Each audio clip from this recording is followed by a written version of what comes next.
एक मिनिट राज्यामध्ये पेट्रोल डिझेलचा तुटवडा आहे, पण तेच पेट्रोल डिझेल शेतकऱ्यांना पंपावर घेण्यासाठी परभणीमध्ये गेल्यानंतर त्यांना 7/12 वगैरे मागण्यात आला आहे. कसं बघता या मागणीकडे त्यांच्या? एक तर यावर्षी पावसाचं प्रमाण अत्यंत कमी असण्याची शक्यता हवामान खात्यानं वर्तवलेली आहे आणि जो काय पावसाचं आगमन होणार आहे ते जूनच्या पहिल्या आठवड्यात होणार आणि त्याच्यानंतर मध्ये खंड पडण्याची शक्यता एकूणच तज्ज्ञांच्याकडून व्यक्त केली जाते आणि मराठवाड्यामध्ये तर त्याची तीव्रता जास्त भासण्याची शक्यता. म्हणजेच थोडक्यात काय तर खरीप तोंडावर आलेला आहे. अशा परिस्थितीमध्ये पूर्व मशागतीसाठी शेतकऱ्यांना ट्रॅक्टरला डिझेल नको का? आणि शेतकरी जर का पंपावर गेले तिथं रांगेत उभा राहायचं, त्याच्यानंतर 7/12 मागायचा. 7/12 शेतकऱ्याला सहजासहजी मिळतो का? 7/12 काढायला गेलं तर तलाड्याला पहिला 50 रुपये द्यावे लागतात. म्हणजे हा अतिरिक्त बोजा. आणि हे कशासाठी? कृषी खात्याला माहिती आहे कोण शेती करतं कोण नाही. त्या शेतकऱ्यांची एक लिस्ट कृषी खात्यानं द्यावी पंपवाल्यांना आणि हे शेतकरी आले तर त्यांना एवढा कोटा पूर्व मशागतीसाठी डिझेलचा द्यावा असं कळवलं तर ह्या सगळ्या गोष्टी करायची काही गरज नाही. शेतकऱ्याला प्राधान्यानं सध्या डिझेल देणं गरजेचं आहे, नाहीतर अन्न सुरक्षेचा प्रश्न निर्माण होऊ शकतो. त्याचा उत्पादनावर विपरीत परिणाम होऊ शकतो. तेल कमीच असेल तर ज्या चैनीसाठी 4 चाकी गाड्या घेऊन फिरतात त्यांचं तेल बंद करा, परंतु सर्वसामान्य जनतेला माल पोचवणाऱ्या ट्रकवाले असतील, टेम्पोवाले असतील किंवा ट्रॅक्टर असेल ह्याला डिझेल हे दिलंच पाहिजे. आणि ही सगळी व्यवस्था करायची जबाबदारी ही सरकारची आहे. हे सरकारचं काम आहे. मुळामध्ये पेट्रोल डिझेलची टंचाई निर्माण झाली हेच सरकारचं मोठं अपयश आहे. आम्हाला आंतरराष्ट्रीय राजकारण करायला जमलेलं नाही आहे. ज्यांच्याबरोबर दोस्ती करायला पाहिजे त्यांच्याबरोबर न करता भलत्यांच्या मागं लागून त्यांच्या दबावाला बळी पडून काही उद्योगपतींना वाचवण्यासाठी म्हणून हे डिझेल पेट्रोलचं संकट आम्ही स्वतःहून ओढवून घेतलेलं आहे. आता ते निस्तराची जबाबदारीसुद्धा सरकारचीच आहे. राज्यामध्ये ऊस उत्पादकांचा प्रश्न पुन्हा आला आहे. जे बोत्री आहेत ज्यांनी कारखानदारी राज्यामध्ये सुरू केली 26-27 आसपास त्याचे साखर कारखाने लीजवर घेतले, ते ऊसाचे बिल देत नाहीत असं शेतकऱ्यांचं म्हणणं आहे. तसे फ्रॉड होतात. खरं तर ऊस उत्पादक शेतकऱ्यांचे FRP वेळेवर मिळावे आणि ते मिळते का नाही बघणं हे सरकारचं काम आहे. साखर आयुक्तांच्याकडनं आम्ही अनेक हेलपाटे घातलेले आहेत. गेल्याच आठवड्यामध्ये मी साखर आयुक्तांची भेट घेऊन ज्यांनी आता आज अखेर बिलं थकवली आहेत कारण कारखाने बंद होऊन 1.5 महिने होऊन गेले, त्यांच्यावर सरकारी थकबाकीदार समजून RRC म्हणजे रेव्हेन्यू रिकव्हरी सर्टिफिकेट इश्यू करावेत आणि त्यांच्या मालमत्ता जप्त करून लिलावात विकून शेतकऱ्यांचे पैसे द्यावेत. तशी ऊस दर नियंत्रण अध्यादेश 1966 स्पष्ट तरतूद आहे. त्याची अंमलबजावणी होत नाही कारण बहुसंख्य साखर कारखानदार हे एकतर भारतीय जनता पक्षामध्ये किंवा राष्ट्रवादी काँग्रेसमध्ये आहेत जे सत्तेत आहेत. 80% कारखानदार ही सत्तेच्या जवळपास घुटमळणारे आहेत आणि त्यामुळं ऊस उत्पादक शेतकऱ्यांना न्याय मिळत नाही. आता राहिला प्रश्न बोत्रे पाटलांचा.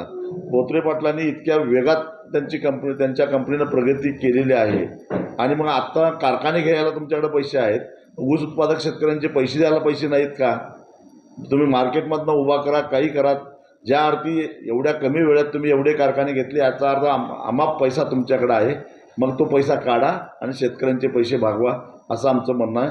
नाहीतर मग यांच्यावर बोत्रे पाटील असो किंवा अन्य कोणी असो त्यांच्यावर जप्तीची कारवाई झालीच पाहिजे. याबाबतीत स्वाभिमानी शेतकरी संघटना ठाम आहे. एक शेतकऱ्यांचा मुलगा आहे यूट्यूबर रविराज साबळे पाटील यांनी बोत्रेंच्या विरोधात ऊसबिलाच्या विरोधात आवाज उठवल्यानंतर त्यांच्यावरती राज्यामधील अनेक साखर कारखानदारांनी किंवा अनेक साखर कारखान्याच्या परिसरामध्ये गुन्हे दाखल झाले. मुळामध्ये हे गुन्हे दाखल करणं चुकीचं आहे. एखाद्यानं शेतकऱ्याला ऊसाचे पैसे मिळाले नाहीत म्हणून आरोप केला तर त्याच्यावर गुन्हे दाखल करणं याचा अर्थ काय? पैसे तुम्ही देत नाही का? देणार नाही का? तुम्ही देणं लागत नसाल तर पुरावे आहेत. शेतकरी हेलपाटे घालत आहेत आणि पोलीस तरीसुद्धा याची खातरजमा न करता गुन्हे दाखल करतात. याचाच अर्थ पोलिसांच्या मिशेला कुठेतरी या साखर कारखानदारांचं खरकटं लागलेलं आहे. हे खरकटं पुसून टाकायचं काम देवेंद्र फडणवीसांनी करायचं आहे आणि पोलिसांनी त्यांनी न्यायानं वागलं पाहिजे. ते जर काय खलनायकाची भूमिका पोलीसच वटवायला लागले तर आम्ही ते गप्प बसणार नाही आणि त्याच्या विरोधात आवाज उठवल्याशिवाय राहणार नाही. पोलिसांना एवढी मर्दमुकी दाखवायची, गुन्हे दाखल करायचे असतील, कायदा आणि सुव्यवस्थेचा धाक जमवायचा असेल तर पोलिसांनी पहिल्यांदा गावोगावी अगदी छोट्या मोठ्या खेड्यामध्ये वाडी वस्तीवर सुद्धा ड्रग पोचलेले आहेत, अंमली पदार्थ पोचलेले आहेत आणि 8वी 9वीची पोरं, त्या शाळकरी पोरं त्याला बळी पडालेली आहेत. त्याच्यावर टाच आणा, त्याच्यावर नियंत्रण आणा. पोलीस ते करणार नाहीत, कारण त्यांना रीतसर हप्ते मिळतात. आणि हे सगळं गेली 10-12 वर्षे गृहमंत्री असणाऱ्या देवेंद्र फडणवीसांना माहिती आहे. तरीसुद्धा याच्यावर नियंत्रण होत नाही आणि तरी देवेंद्र फडणवीस म्हणतात की कायद्याचं राज्य आहे. कायद्याचं राज्य नसून काय द्यायचं हे राज्य आहे, हे लक्षात घ्या. देशामध्ये युवकांचा जो संताप आहे तो समोर आला आहे. एका युवकाने थेट कॉक्रोच जनता पार्टी नावानं पार्टी स्थापन करत त्यांचे फॉलोअर्स आज देशामध्ये सर्वाधिक जास्त फॉलोअर्स म्हणजे अगदी भाजपलाही त्यांनी 5-6 दिवसामध्ये मागं टाकत त्यांची पार्टीचे फॉलोअर्स जास्त झाले. तसं बघतं त्याकडे. खरं तर कॉक्रोच जनता पार्टी ही हा पक्ष व्यंग्यात्मक म्हणजे एक व्यंग म्हणून किंवा टीका सरकार किंवा व्यवस्थेच्या विरोधात रोष व्यक्त करण्यासाठी एक व्यासपीठ म्हणून काही तरुणांनी सुरू केलं आणि अवघ्या आठवड्याच्या आत ज्या भारतीय जनता पक्षानं आटापिटा करून आपले फॉलोअर्स वाढवले होते त्याच्या कितीतरी पुढे घेऊन निघून गेले. याचा अर्थ देशातल्या केंद्र सरकारनं आणि राज्य सरकारनं सुद्धा आपल्या अंतर्मुख होऊन विचार केला पाहिजे. म्हणजे जनमत काय आहे आणि जनमत असं का बिघडत चाललेलं आहे. तर मगाशी मी जे वेगवेगळे मुद्दे सांगितले त्या मुद्द्यावर सरकारची भूमिका ही नेहमी लुटारूंच्या बाजूनं राहिली आणि त्यामुळं सरकारवरचा जनतेचा रोष वाढत चालला आहे. त्याचा पुरावा म्हणजे कॉक्रोच जनता पार्टीला मिळालेला फॉलोअर्स आणि त्याला मिळणारा जोरदार प्रतिसाद. तुम्ही किती बंद्या आणा, काही आणा, कदाचित ही क्रांतीची चौल असू शकते. आणि म्हणून जे फक्त बांगलादेश, नेपाळ आणि श्रीलंकेतच नाही तर भारतातही येऊ शकतं, याची हे नांदी आहे, हे लक्षात ठेवा. देवेंद्र फडणवीस हे मोदींच्या आव्हानाला प्रतिसाद म्हणून पहिल्या दिवशी बुलेटवरून विधानभवनात गेले. पण बुलेटवरून गेले याचा अर्थ त्यांच्याबरोबरचा गाड्यांचा ताफा नव्हता अशातला भाग नाही. तो रिकामा गेला. मग काय, तुम्ही गाडीत बसलं काय, बुलेटवर बसलं काय, फरक काय पडला. त्याच्यापेक्षाही विनोदाची गोष्ट म्हणजे दुसऱ्या दिवशी ते साताऱ्याला आले आणि 1,500 बस भरून माणसं त्यांच्या कार्यक्रमाला आणली गेली.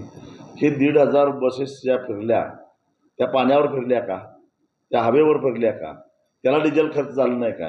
म्हणजे आपल्या नेत्याच्या आव्हानाला हरताळ फासण्याचं काम मुख्यमंत्र्यांनी 24 तासाच्या आत केलं आणि त्यांचे नेते तर त्याच्यापेक्षा महान. त्यांनी जनतेला आवाहन केलं सोनं खरेदी करू नका. त्यांनी सांगितलं तेल कमी वापरा, खाद्यतेल. त्यांनी सांगितलं प्रवास करू नका, पोरांना शाळेला पाठवू नका, ऑनलाईन शिक्षण घ्या आणि स्वतः परदेशात निघून गेले. आणि तेही कुठे गेले, अतिशय रम्य असं वातावरण असणाऱ्या सध्या उन्हाळ्यामध्ये सगळेच लोक युरोपात जातात. सरकारी दौऱ्याचं निमित्त करून ते युरोपला गेले फिरायला आणि चॉकलेट वाटत करायला लागले. याच्यापेक्षा विरोधाभास का, भारतीय कॉक्रोच पार्टी का वाढते तर याचं कारण हे आहे.